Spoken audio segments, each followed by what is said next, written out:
Welcome to the Great Detectives of Old Time Radio. From Boise, Idaho, this is your host, Adam Graham. If you have a comment, send it to me, box13 at greatdetectives.net. Follow us on Twitter at Radio Detectives and become one of our friends on Facebook, facebook.com/Radio Detectives. Today's episode is brought to you by the financial support of our listeners. Thank you so much for your support. Especially want to thank Barry. We'll send access to the premium side.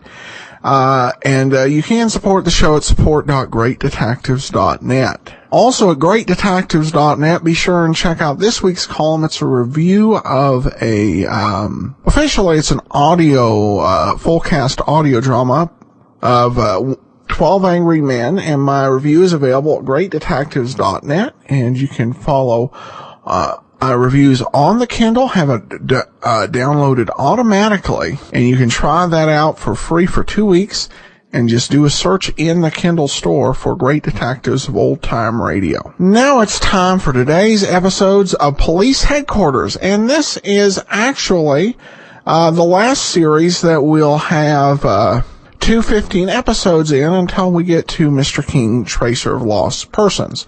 But here now is episodes 16 and 17, The Tommy Gun Murder and The Perfect Murder. Police headquarters calling cars 12, 50, and 21. Cars 12, 50, and 21. Report to Central Station. Calling Detective Aiken. Detective Aiken in 41. Call your precinct. That's all.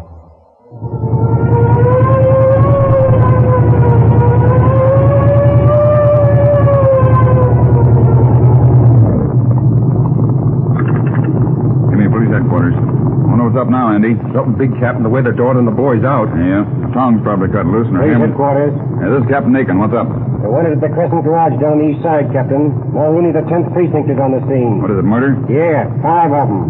Well, tell them I'm on my way. Step. Yeah, step on it, Andy. Right.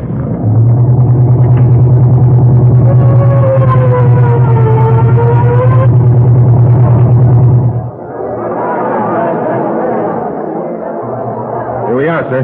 Holy smoke, look at that crowd. Make them open up. That'll be good. You wait in the car, Andy. Right. All right, let me through here. Come on, stand back there. Open up here. Oh, hello, Captain. Hello, Captain Aiken. How are you? First rate. What's going on down here? Oh, it looks like another Valentine's Day affair, Captain, except they got a copper this time. Who? A young fella named McGrady. He heard the shots and come running up, and they got him with a Tommy gun. Dirty sneaking rats. Who else they get? They got 4 employees at the unemployed trucking company. Racket case, huh? Yeah. Well, I know just where to put my finger on this one. Where can we get away from this mob? There's an office right over here. Good, let's use it. Any eyewitnesses? Well, there was a fellow on the force who was with him, with McGrady, when he was killed. He was off duty, though, at the time. Now bring him in. Okay. Police headquarters. Bunch of yellow rats. Hello, give me Powers and identification. Here's the man who was with McGrady. Good. Wait till I get the fingerprint bureau. Right, sir. Hello, Frank. Captain Aiken. Another one of those wholesale murder cases out at the Crescent Garage. A mix-up in the trucking racket. Killed a copper and 4 others. Stand by for description. All right, what's your name? Wilbur Smith, sir. I was talking to McGrady when... You can say that. Did you see the mugs that shot him? Yeah, there was a big touring car, top-up, and about 5 or 6 men in it. Now, wait a minute. Frank, get the radio working for a large touring top-up. What color? Gray. Car's gray, Frank. 5 or 6 mugs in it. Get that going and come back to the phone. All right, Smith, tell us what happened. Well, I was talking to Pat, who was standing over in front of a cafe there on the corner. Pat? Pat McGrady, the officer they killed. Oh, yeah, go ahead. Well, all of a sudden, we hear shots in the garage here, and Pat jerks out his gun and beats it in this direction. Then a car whips out of this driveway and heads up the street.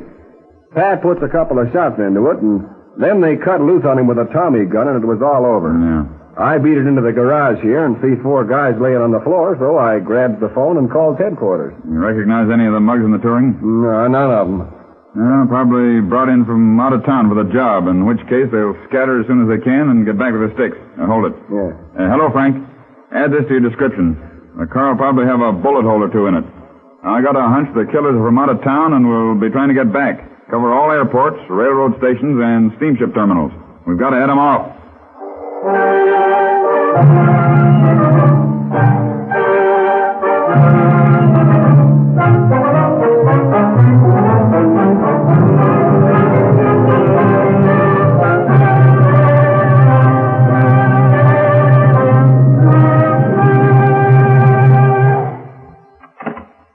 Want to see me, Commissioner? Yes, sit down. Yes, sir. What's been done in this garage affair? All that's possible, sir. We've barricaded all roads and are searching every car. We've blocked railroad stations and steamships and airlines. We've got 1,000 men in the field right now. And no trace of the killers? One, we found the car abandoned.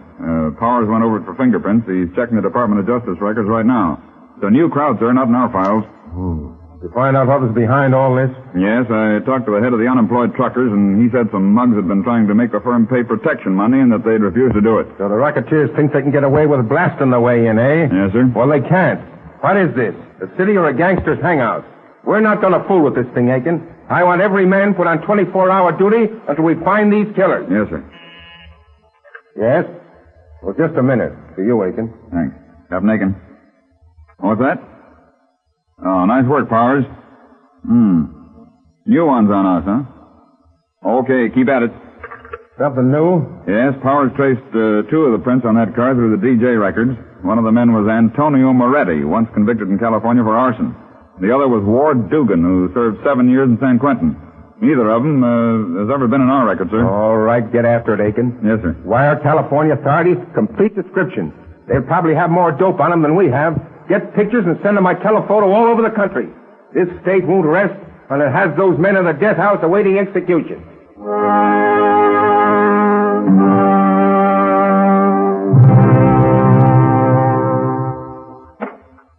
Mark, you, Captain. Let's see it.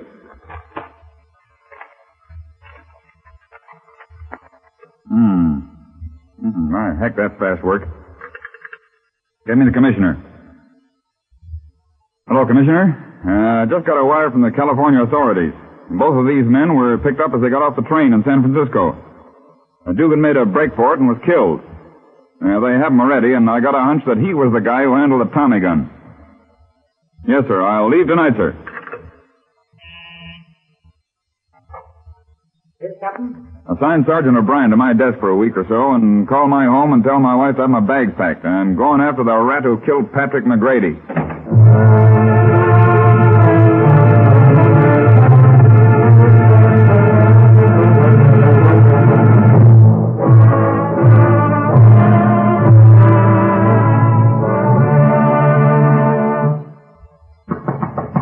Yes? Chief Nelson? Yes? I'm Captain Aiken. Well, how do you do? We've been expecting you, Captain. Sit down. Thanks. Have a nice trip? Yeah, had a long one. Well, we've got your man for you, Aiken. Good. You received the extradition papers, didn't you, Chief? Yes, got him by airmail this morning. Well, Moretti is only 2 steps from the gallows right now. Big case? Yeah, the biggest manhunt our department has engaged in several years. I want to thank you fellows out here for the cooperation you've given us. Oh, that's all right. Smoke? No, thanks. When are you leaving? In the morning. Come alone? Yes. You fellows back east don't have much information on Moretti, do you? No. If you had, you'd have sent 4 men to take him back. 4 men? Why? Moretti's a bad hombre. All right. I can take care of him all right. Well, I've no doubt that you can handle Moretti. It's his mob that I'm worrying about. You think they'll try to spring him? Think it? I know it. What makes you so sure? Moretti has a lot of money behind him. Big money. Hmm. He has a lot of friends who'd think nothing of pulling a regular massacre to get him free. Why haven't they tried it before now? For the simple reason that he's been too well guarded. As soon as they find out that you're taking him back alone, they're going to try to spring him sometime during the trip east. They should have sent someone with you, Aiken. Well, they did give me a private car. That'll help some. And I have the usual supply of leg irons and chains. Well, I wish you luck. Oh, yes, there's something else. We're delivering another prisoner to your estate, a hot check artist named Turner. Maybe you'd like to take him along as sort of anchor for Moretti. Chain them together, huh? All right with me. Good idea sometimes to have a drag on another prisoner. All right. We'll meet you at the depot 5 minutes before train time. And Aiken. Yes? Keep your eyes and ears open. I will, Chief.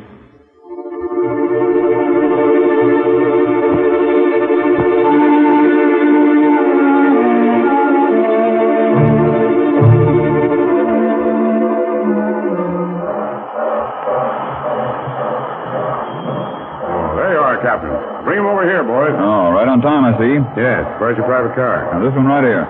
All right, men, bring him up.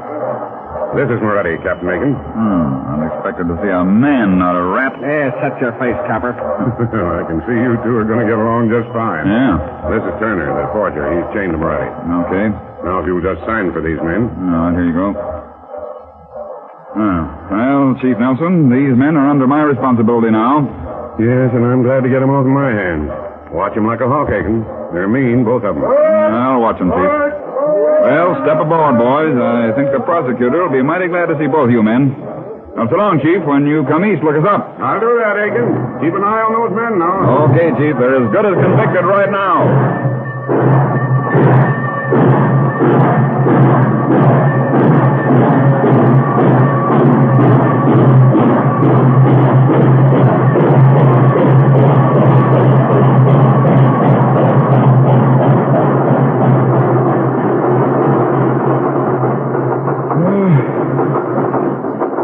Leg iron suit, Turner. Well, it can be expected, I guess. How's yours, Moretti? Moretti's asleep. Oh, yeah. Too bad you got to be traveling with a rat like him, Turner. Well, I'm getting what I deserve. My wife tried to tell me where I was heading when she found out I was passing those checks. Oh, how far are we now? About halfway. What are we doing, Pleasanton? Pleasanton, why? We take on water there, and I'd like to get a breath of fresh air. Sorry, Turner, but I got to keep you chained to Moretti. If it was you alone, I'd be glad to let you take a breather, but Moretti has to be watched. Okay, Captain. When do we get there? Well, we're slowing down with a stop now. Maybe you could open the door at each end of the car to let some new air in here. It's getting pretty stuffy. Well, I can do that. There. How's that? Better. A lot better. Well, I'd better shut him now. Put him up, Copper. Say, what's that? Up high, Copper. Oh, a jail delivery, huh? I should have known that you were the one to watch, Turner. Moretti had asked me to open that door. I'd have told him to go to blazes. What are you talking about, Copper? Oh, don't try to cover him up. I know he's working with you. Why didn't you bring a mob? 5 men are hardly enough. You better shut up and get those keys out. We're taking Moretti with us. Come on, boys. Come on in. No, you're not getting away with this. You're not getting away with this. Ah, you ain't got a chance, eh? Give me them keys. Not a chance, Mark. Trying to get funny with me, huh? Get his keys, boys. All right, put them up. Hey, what all of it. Come on, pick them up. Come on in. Holy smoke, the dick. Photos, if it makes any difference to you. Hurt you much, Cap? Not much. Say what's coming off around here. Things are happening too fast for me. Take it easy, Captain. I've 7 men here. We've been after these mugs for a year. It was this gang that pulled your garage murders. Chain them together, boys. Yeah, but how'd you know they were getting on the train back there? How'd you fellows happen to be here? Why, we've been on the train since you left. Just waiting for something like this. Huh? We had the car here wired so we'd know if anyone came in. When we got the signal, Signal? From who? Why, from Frank Turner here. Turner? You mean that hot check passer? Yeah, only he's not a hot check passer. He happens to be the Western Director of the Department of Justice.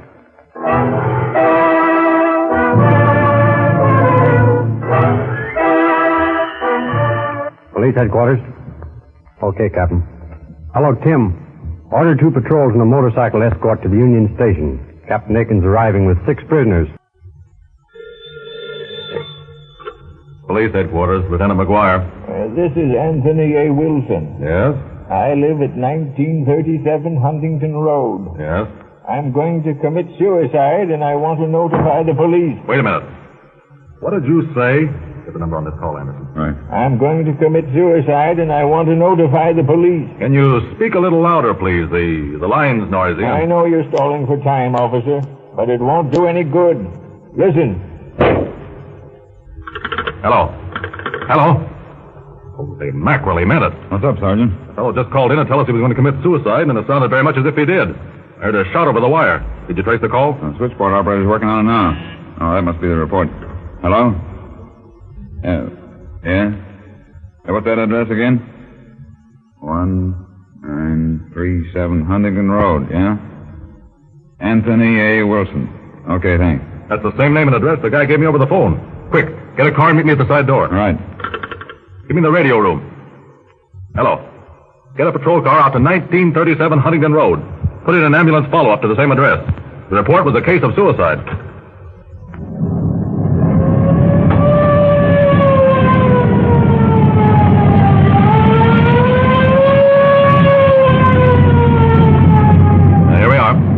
radio patrol just ahead. Yeah, stay here. If I need you, I'll yell. All right.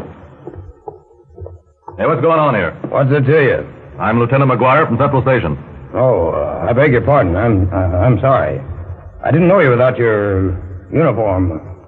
I'm Officer O'Brien. What did you find on this call? Oh, I just got here a couple of minutes ago myself, sir. Can't get anyone to answer the door. Is it locked? No, sir. Well, let's go inside. Lights on, sir. Yeah. Hello? Hello? Anybody home? Must be somebody here, Lieutenant. There's a fire burning in the living room grate. Hello? Who lives here? Let's go upstairs. All right. As we drove up, I thought I saw a light burning on one of the upstairs rooms on this side. What are you expecting, Lieutenant? I don't know yet. We received a call telling us that a man was going to commit suicide in this house. It may be just a gag. That's the light under the door, Lieutenant. Yeah. Well, we'll see. Well, let's go in. Nobody in here either. Hey, listen. What's that noise? Sounds like water, sir. Coming from the bathroom. Open the door. What? There's someone in the shower, sir. Hey, what's the big idea? We're officers. Dry yourself and come out of that shower. Officers?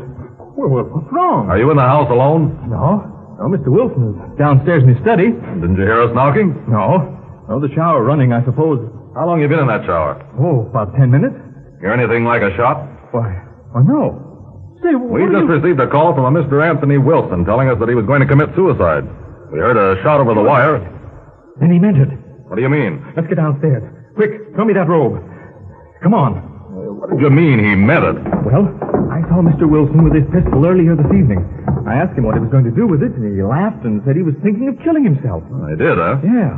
Well, I suppose he was joking and thought nothing more of it. Here, this is the door. It's locked. Got a key? No, Mr. Wilson has the only one. Key's still in the lock inside. Any other door to this room? No, it's the only door. We'd better break it in. Give me a hand, O'Brien. Right. You'll need an axe, officer. That door is solid oak, 3 inches thick. Any windows? Yes, there are 2 long ones opening off the porch outside. Good, we'll try those.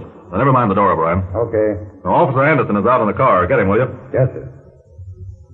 These the windows? Yes. They're locked, both of them. Here, stand back. What are you going to do? Break the glass around the lock. There. Now, if I can reach the lock. That's it. There we are. Now, just where... What's wrong? Take it easy, fella. It looks like Wilson told you the truth. He is dead.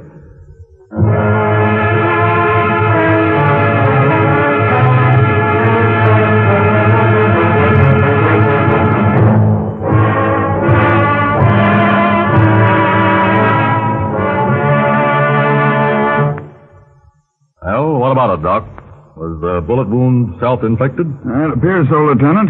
What size gun did you find? A .22. Camp Perry model target gun. Where was the gun lying? Right between his legs in the chair. Oh, that's natural enough. You say the man called police headquarters and announced his intention of shooting himself, huh? Yeah, I took the call myself. I heard the shot right after. Well, you'll observe he's sitting in his chair at his desk.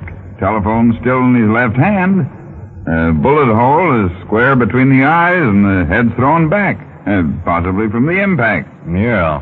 And the windows were locked from the inside, and the room was locked with the key turned crosswise in the inside of the door. Yes, sir, Lieutenant. I'll turn in my report as a suicide. I wouldn't be too hasty with that report, Doctor. Well, why not? You found the print of Wilson's forefinger on the gun trigger. Yeah, I know, but a lot of things don't ring true. Of course, I might be wrong, but... Well, what sounds out of line to you? Just this. If I was going to commit suicide, I'd use a man-sized gun, a 44 or 45, not a 22. I wouldn't want to leave a possibility of it not killing me. In the second place, here's a man who stages his suicide very deliberately. He calmly calls the police station and tells us he's going to kill himself. Yet he locks the door and bars the windows, making it difficult to get to him. I see what you mean, but Remember, Lieutenant, in practically every case of suicide, you're dealing with a deranged mind. Possibly your man didn't stop to think of the size of gun or the inconvenience he'd be causing you. I know it's not much to go on, but I have a feeling there's something phony here. Take that bullet wound in the center of the man's forehead, Doc. I want you to look at it very carefully. And if you can, show me the approximate angle the bullet entered the brain. You see, I have an idea that...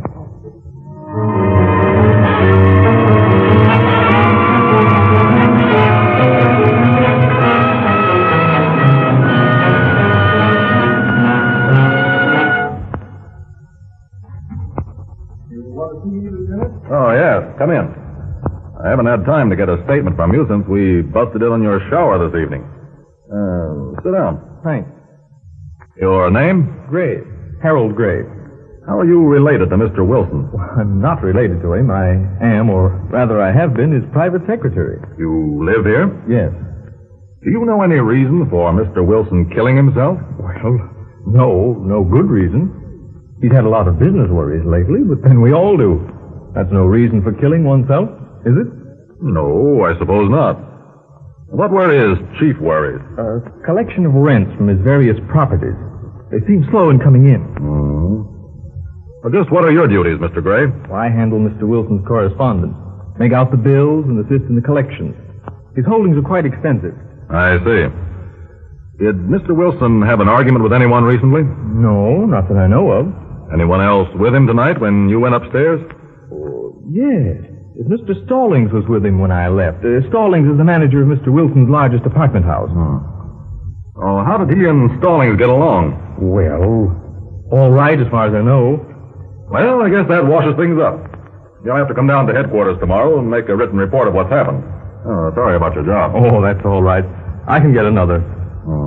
Oh, by the way, I'd like to get my pipe out of Mr. Wilson's study. I wanted to get it a while ago, but the officer on the door told me you'd given orders for no one to go inside. I did. But it'll be all right for you to get your pipe. Don't touch anything else, though. No, I won't. Oh, just a minute. Where can I find this Mr. Stallings? I'd like to talk to him. I'm afraid you're a little too late for that.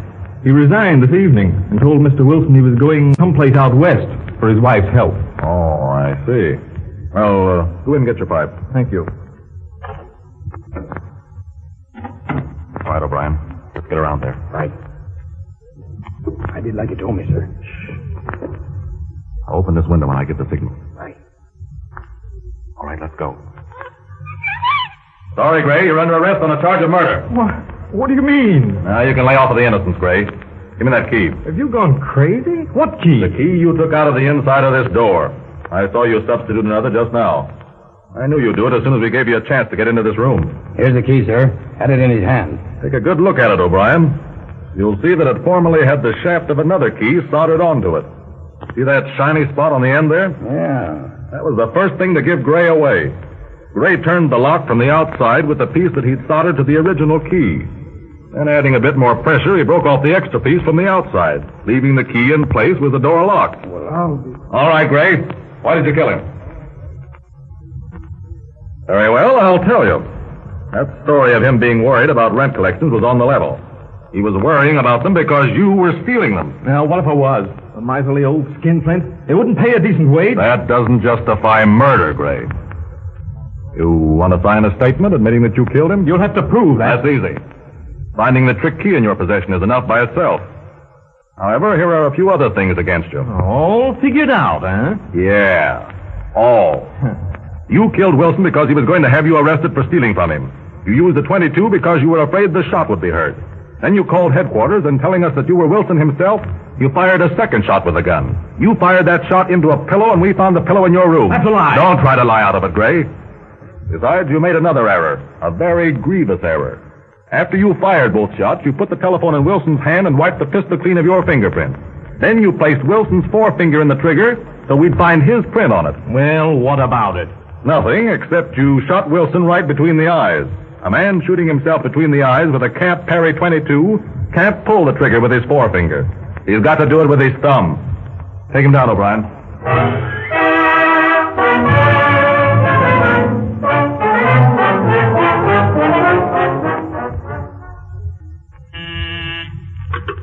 Police headquarters. Okay, Sergeant. Hello, Tim. Send the jailer to the homicide office for a prisoner. Police headquarters.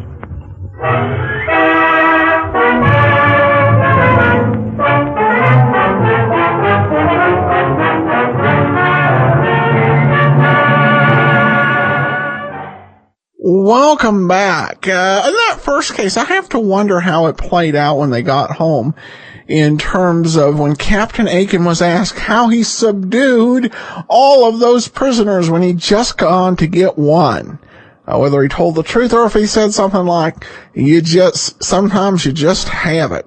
The second one was clever, and I'm glad it turned out that the servant was the murderer, because otherwise he would have been a very dense person. Sees a guy with his gun and saying he's committed suicide. Oh, that joker says he's committing suicide and he's having business problems. This is the Great Depression. No one commits suicide for that. But it just turned out to be a really bad cover story. Whether it tipped the police off or not, I'm just glad that that didn't turn out to be officially true for the story. Alright, well, what is officially true is that'll do it for this week. So join us back here on Monday for The Hunters, which leads us into Pursuit. And we will be back with you on Saturday with 2 more episodes of Police Headquarters. But from Boise, Idaho, this is your host, Adam Graham, signing off.